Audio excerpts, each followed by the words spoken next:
It's good to see all of you today, this month of our Christmas celebration. And I don't know about you, but we've already begun to watch Christmas movies. We started watching Christmas movies around Halloween. And every good Christmas movie, like every good story, needs a villain. So I'm going to give you a little quiz here. I'm going to show you a picture of a Christmas movie, and I want you to shout out the villain that was in that story. And if I can see you and I can aim well, you'll get a candy bar for that. So I don't know what I'm going to do if everybody says the same thing. All right, here's the first movie, so name the villain of that movie. Mr. Potter. Somebody was loud over here. Who was so loud? You too, Deb? Yeah, you always are, aren't you? It's the loud one gets the Snickers. Thank you. Nice catch. All right. This one's easy. Scrooge. Somebody over here. Denise, behind you. There it goes. Nice catch. All right. My favorite Christmas movie. This may be harder. Hans, you're right. You did it. Is that you, Richard? Wave. Oh, my gosh. All right. You're welcome. Nice catch. All right. This was a tough one, too. You're right. I have no idea who said it. Way back there. Can you come get it? All right. You going to give it to somebody else? All right. This one's easier. What's that? Oh, yes. Man, I'm running out of candy.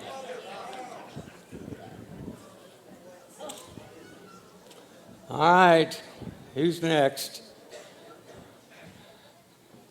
Easy enough. This one's so easy. The villain is in the title, isn't it? Yeah, even in Hallmark movies, there's a villain.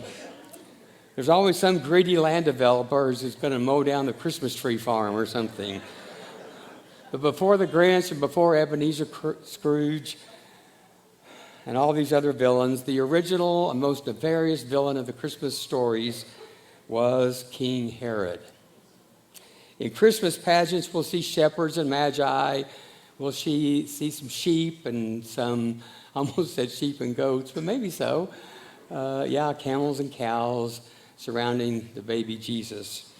But we never see King Herod in our nativity scenes. You're a mean one, Mr. Herod. You're just too nasty and too mean for that holy night. When the Magi had gone, an angel of the Lord appeared to Joseph in a dream. "Get up," he said, "and take the child and his mother and escape to Egypt. Stay there until I tell you. For Herod is going to search for the child to kill him." No, we're not going to get a Christmas card this year depicting Herod killing the baby boys of Bethlehem. You might go to Springfield Little Theater and see A Christmas Carol this season, but you will not go and see The Slaughter of the Innocents as a Christmas play. We may sing Away in the Manger, but we will not sing Away with the baby Jesus. King Herod is a part of the story, but it's not a pretty part. But it is there. It's tucked in to that story. When we talk about King Herod and his threat to Jesus and the angel in a dream telling Joseph to escape to Egypt to protect the new baby, we always call that Mary and Joseph's flight to Egypt. They would flee to Egypt, the old King James Version word, a flight to Egypt. Maybe you heard the old joke. A teacher asked her class in Sunday school, "How did Mary and Joseph flee to Egypt?" And a little girl raised her hand and said enthusiastically, "Well, they went by plane." Yeah, it's a good dad joke. So the teacher said, "Okay, so who flew them there?"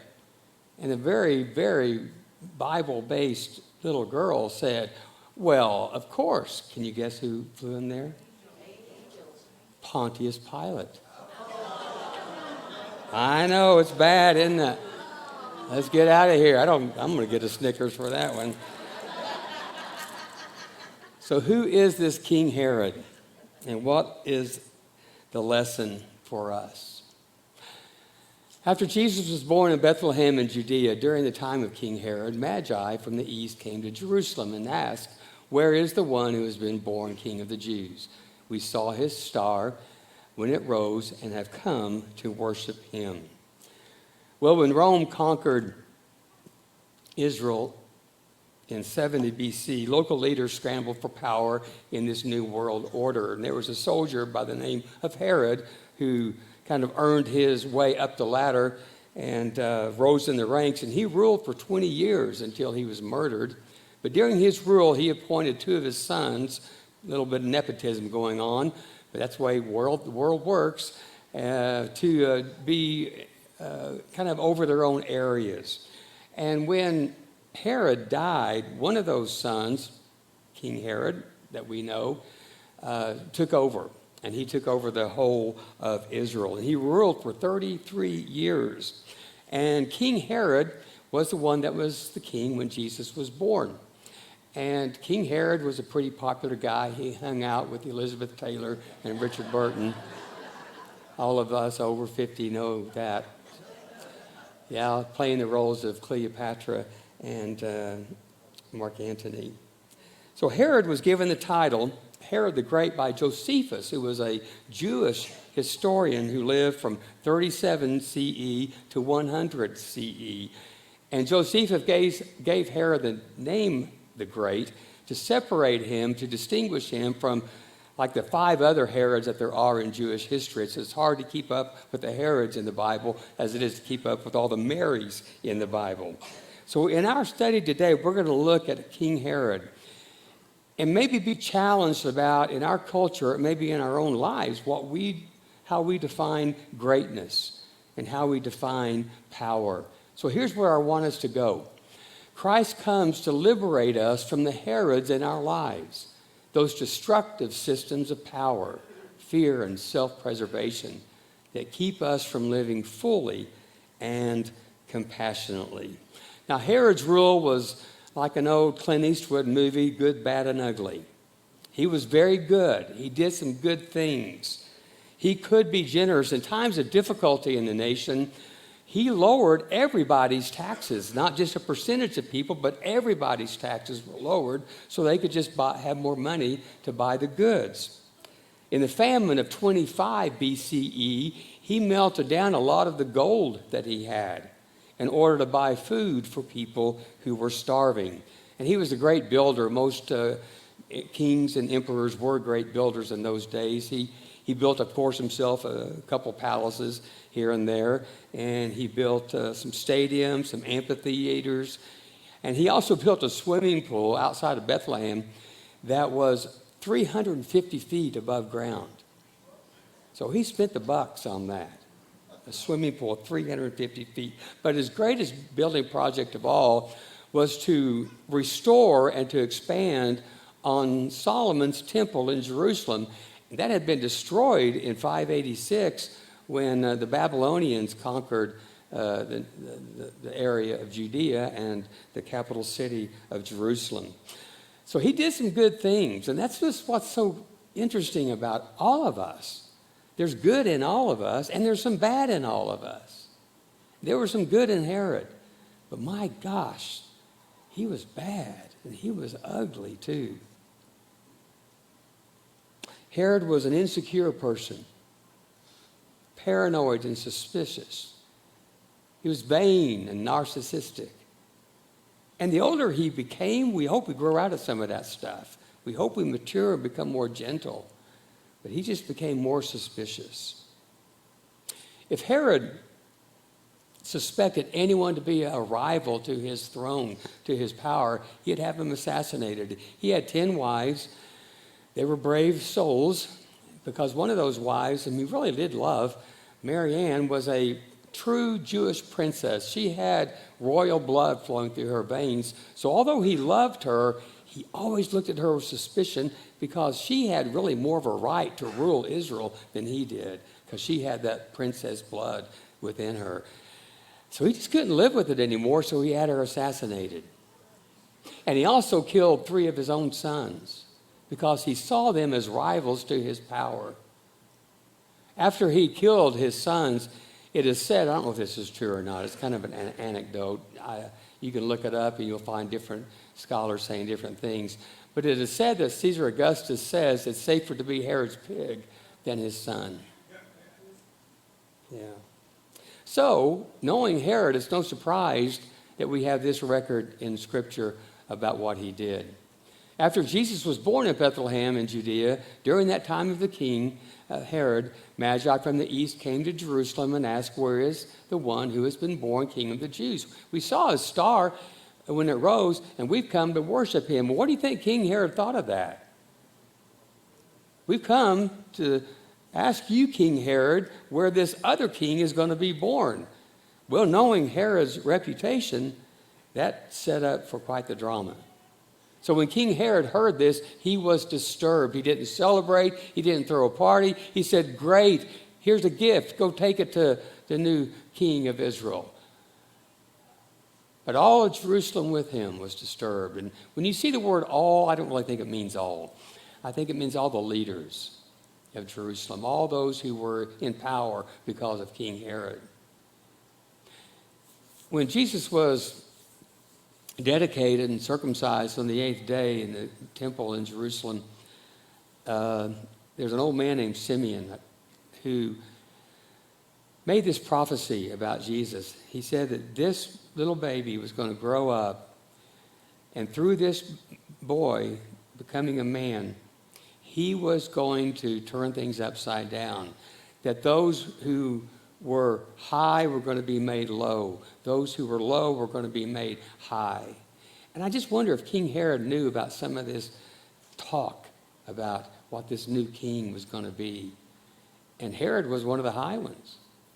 And he saw this possible new administration, this new king, would he grow up and knock me off of the throne? Herod was almost 70 years old at this time. And after all these years, he still was a suspicious, paranoid man who would not allow any rivals to his power. My clicker is not clicking very well. Let me see. Then Herod called the Magi secretly and found out from them the exact time the star had appeared. He sent them to Bethlehem and said, go and search carefully for the child, and as soon as you find him, report that to me so that I too may go and worship him. Well, we all know that's a liar.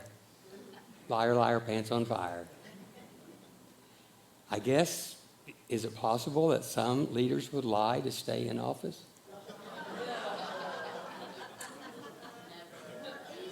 That would not happen, would it? So instead of sending a gift to baby Jesus, this is what he did. When they had gone, an angel of the Lord appeared to Joseph in the dream. Get up, take the child and his mom, escape to Egypt. Stay there until I tell you, for Herod is going to search for the child to kill him. So Joseph got up, took the child and his mother during the night, and left for Egypt. Can you imagine? Just think about it. All boys 2 years and younger were to be murdered. Now, truthfully, there is no record of this event happening outside of Matthew. Now, that doesn't necessarily mean it didn't happen.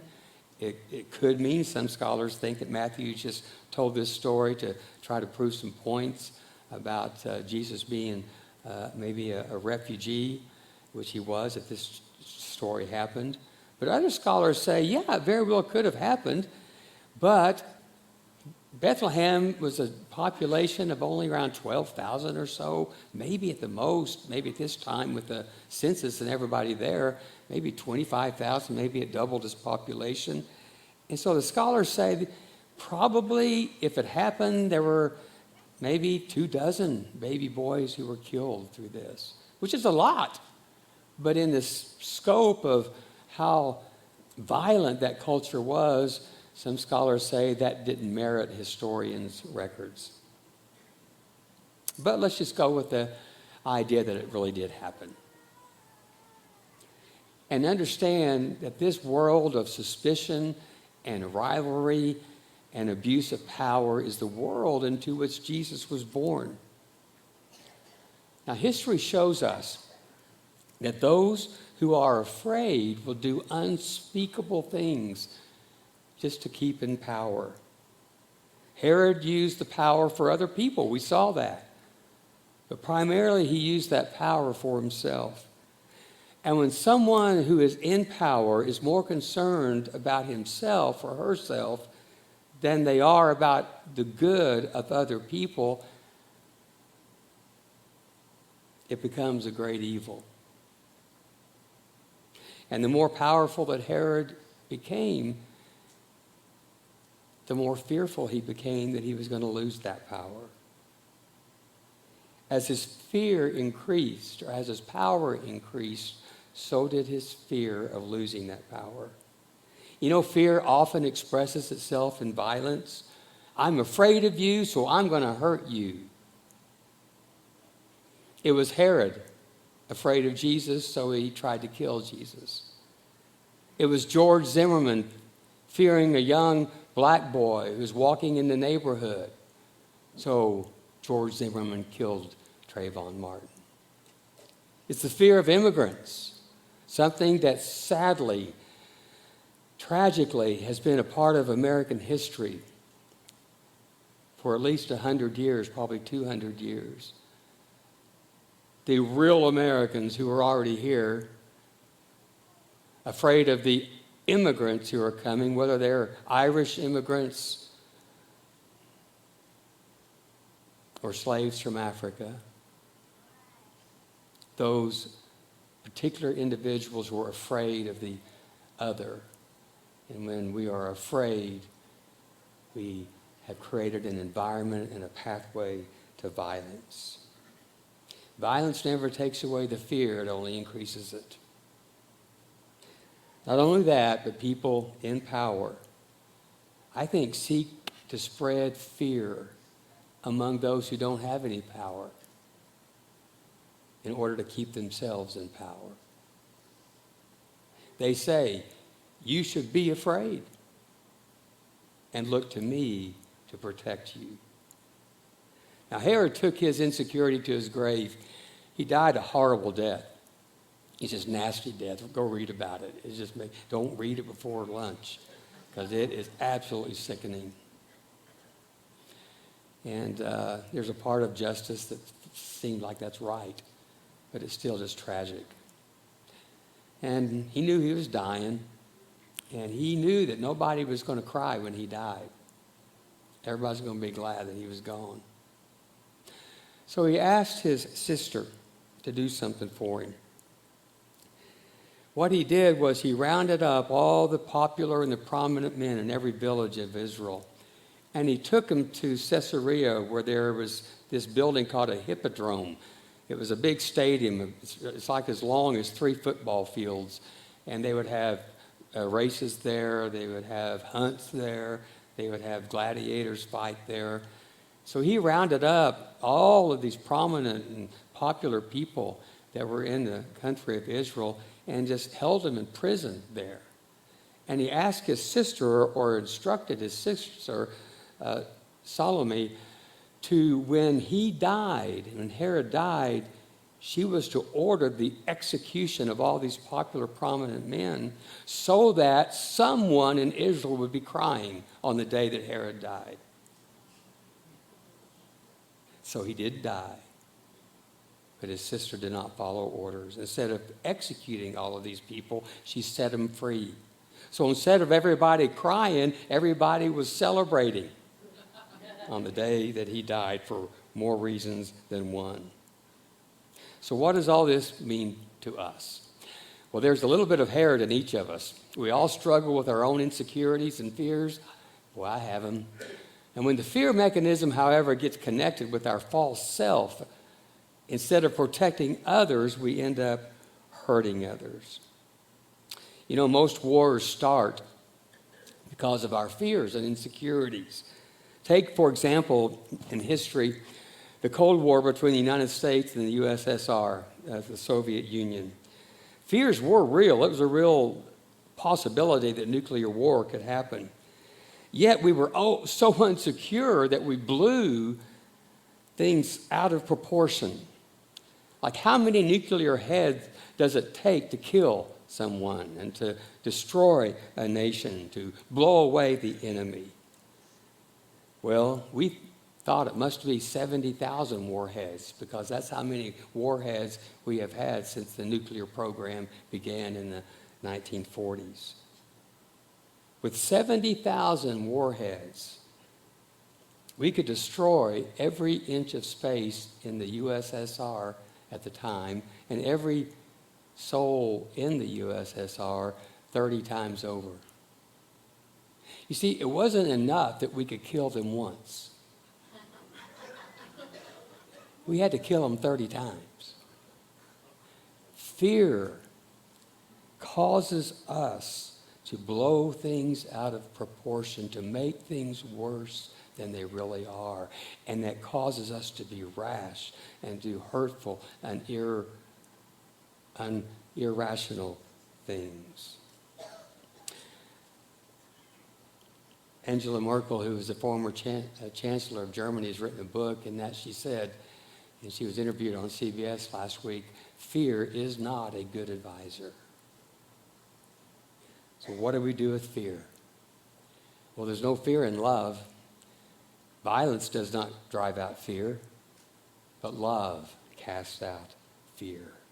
So we are called to overcome our fears, not with violence, but with love. So my question to me is, what are my insecurities? Who am I afraid of? And what am I afraid of? And here's the clincher for me. Am I willing to love the people I'm afraid of? Who are the two groups who use fear the most? I've talked about one of them before. I think my group, pastors, use fear. We use fear to get you to walk the aisle. We use fear to get you to give. This is December. We need you to give. And if you don't give, God will not give to you. Yeah, fear. God's going to curse you if you don't give. And if it works, I'll use it, but it's really not the best thing to do. Pastors and politicians. We just came out of an election. And every election, I remember the election of Johnson and Goldwater back in '64. Fear was used to garner the vote. Herod the Great. The word great has been in the forefront of our minds for at least 9 years. When we think of Herod the Great, or how great is used in our culture, I think it is helpful to clarify our understanding of greatness. There is the greatness of Herod, the king of the Jews, but there is also the greatness of Jesus, who is called the King of the Jews when he was on the cross. On February the 4th, 1968, Martin Luther King Jr. stood in the pulpit of Ebenezer Baptist Church. He preached on the text, Mark chapter 10, verses 35 through 45, a part of which reads, Jesus called them together and said, "You know that those who are regarded as rulers of the Gentiles lord it over them, and their high officials exercise authority over them. But not so with you. Instead, whoever wants to become great among you must be your servant, and whoever wants to be first must be slave of all." Dr. King said it in that sermon.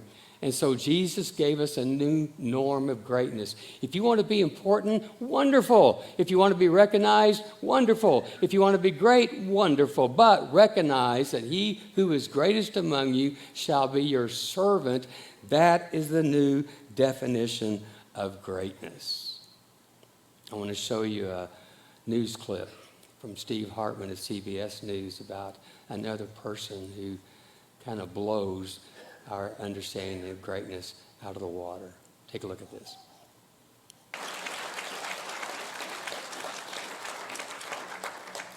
So who do you want to be? Yeah.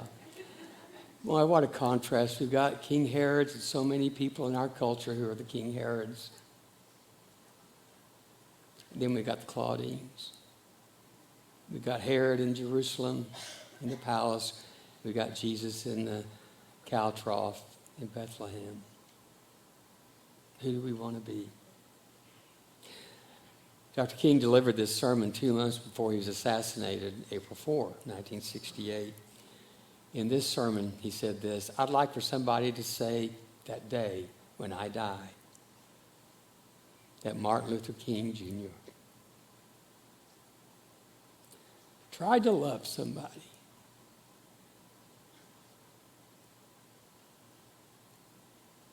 Anne Frank, thrown into a horrible situation. As a teenager said, human greatness does not lie in wealth or power, but in character and goodness. So as we reflect upon the story of Herod and the Christmas story, the question's obvious, isn't it? What kind of greatness will we choose?